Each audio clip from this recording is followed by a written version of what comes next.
Hi, I'm Michael Dean. I'm going to be doing a presentation for my ORM 301 Organizational Communications class. And this presentation is going to be about nonprofits and as far as businesses giving to nonprofits. We're going to cover what is a nonprofit, how they work, touch a little bit on the different types of nonprofits. We're also going to focus on two main types of nonprofits. We're going to get how you get involved with a nonprofit, what are some of the benefits of getting involved, and then how to get the little things that you can do to get involved. Not as far as just money, donating money, but also some of the other things that we can do to get involved with nonprofits. So the first thing is going to be a little bit about nonprofits. Currently, there's 1.6 million nonprofits in the companies in the U.S.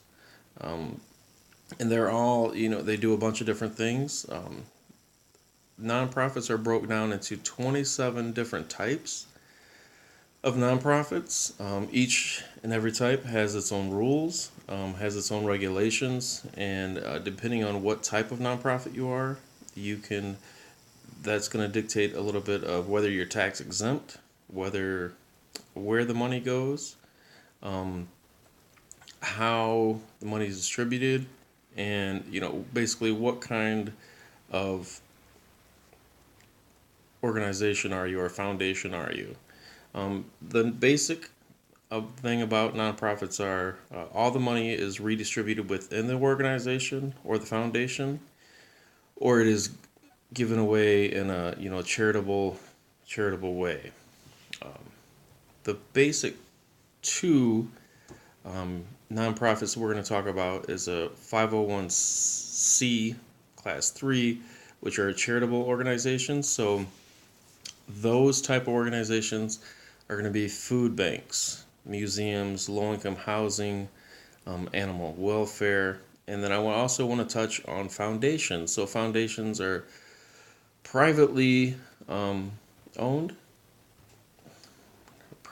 but also they're going to um, have giving away to typical missions include nonprofits, events, programs, awareness, education, and things like that. So those two are the main ones that I want to focus on. There's roughly 100,000 foundations uh, in the United States right now. Just real quick with charitable organizations. So again, the food banks, museums, low income housing, animal welfare, and those are going to be tax exempt organizations. And then the foundations is tax exempt also, but educational programs, awareness. The main thing about foundations are they do not have any political affiliation, while they can support lobbyists who develop or dive into the political um, arena. They directly don't donate to a political cause. And so some of the foundations, I mean, a big one is the Bill and Melinda Gates. They're going to support different things. They've done things, I know in Africa with as far as trying to eliminate malaria and several other things within the U.S. too. So that's the main two that I want to basically cover. That's going to be um, a lot of the local things that you see. So as far as 4-H, Boy Scouts, a lot of the youth sports. Um, you can also get into functions as far as supporting runners and walks, the Cure for Cancer, as far as a Relay for Life, and different things like that are going to fall into your charitable organizations and foundations. So, how do you get involved? How do you get involved with the nonprofit? And so, this takes a little bit of effort on the business's part. I mean, you have to want to get involved, and also, I think it's really important to get your employees involved and encourage them to get involved. And the ways that you can get involved is to make a cash contribution. You can also attend fundraisers. I know where I work at Eaton Corporation, where we will sometimes find good nonprofits where we will buy a table and allow our employees to go and kind of give those away as a gift. But also, what that does is allow employees to get involved with the nonprofits, and then it kind of turns them in onto hopefully leading to more volunteer time down the road, which leads me to donate your time.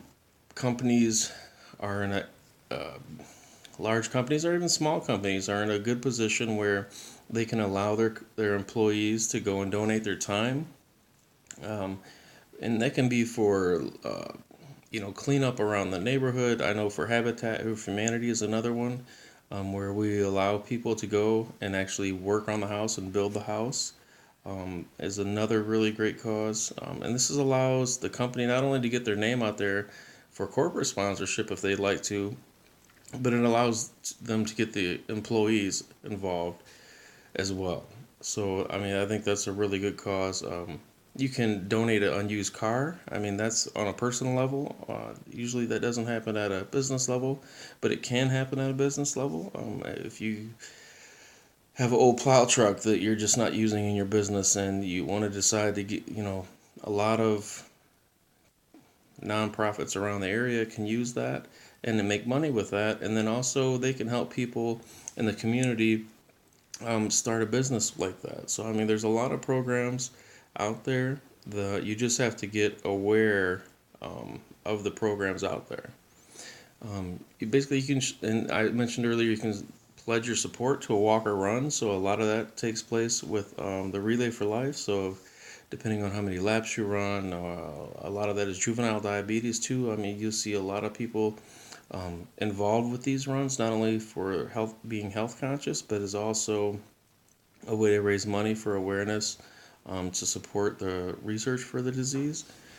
So there's multiple ways to get involved with this. It just takes a little bit of effort, and social media is another big way that you can do this. You can join groups. You can be in these groups and be aware of when these runs or walks are happening, when the events are taking place, and also just having a heightened awareness. And you can educate your employees to these events as well. We go as far as allowing employees to attend these events without taking any kind of attendance. Negate that from the attendance policy. And sometimes we do even go as far as paying employees for their time missed to attend these things too. So that way it encourages them to get involved maybe on their own time as well. And reasons why you should help, why businesses should help, and why people should help, right? So, I mean, just the importance of nonprofits in your organization. Um, 5 main reasons I want to cover is the education. Um, the first being education. You really have programs that will educate people on not only a disease, but I mean self-awareness, abuse, different things like that can be really important to enriching the community, to raise awareness about all these different things that are in place. I mean, you're talking about recovery from addiction, abuse as far as spousal or even parental or child abuse. Um, uh, I've mentioned diabetes, and also um, the Relay for Life, which is a big cancer awareness thing. And also treatment. Number two being treatment. Treatment, a lot of the nonprofits will help families with treatment. I mean, as far as rides to and from, helping out with bills, medical bills, which really can hamper a family's ability. Um, and also mental awareness too. So that's a really big thing that's been going on lately, is raising about mentally unstable, I'm sorry, mental illness. And so we can do a lot about offering services for that too. Number three, provide services in case of a tragedy. A lot of time with house fires, death in the family. We in Michigan don't necessarily deal with a lot of hurricanes, but tornadoes is another one. In case of a tragedy, a lot of the nonprofits pitch in. Red Cross, things like that. Tragedy. I mean, cancer. When cancer strikes, hospice will step in, which is another nonprofit. I think that if you just took a minute to look around and think about all the times that you've been touched, whether not directly, but um, you've, I, you probably have been touched more than what you know by a tragedy that's taken place, and a nonprofit that's helped out in that cause.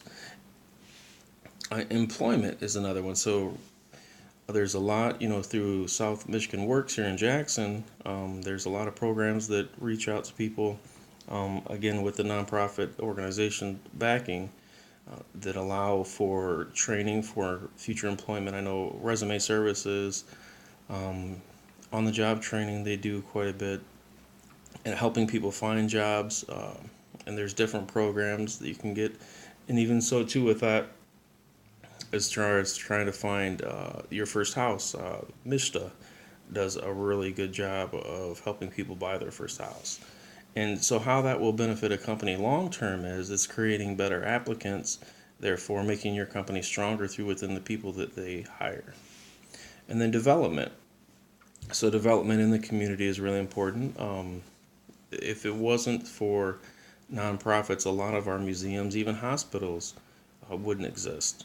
Um, so there's a lot of way to push the arts. It's a way to develop the community. Again, all through little things like being aware, um, being having a little bit of empathy, and then as well as just developing the community to become a better community. When you have a better community, you're going to have better people in your business, and you're also going to be able to develop your business as well. Different things too. So contributions through a nonprofit is tax deductible. That's a really big, well, financial reason, but it's a motivator for a lot of companies to get involved. Um, and also, it just there's a thing with me. I know when I give back to my community and when I do uh, charitable things, it just makes you feel good. But a lot of businesses are bottom line, and while you can't sometimes equate the bottom line to feeling good, when you look at it through a growth mechanism, you're able to realize the benefits of giving to nonprofits. Um, so with that, I will close. Thank you, and hopefully everybody can find time to give back to the community.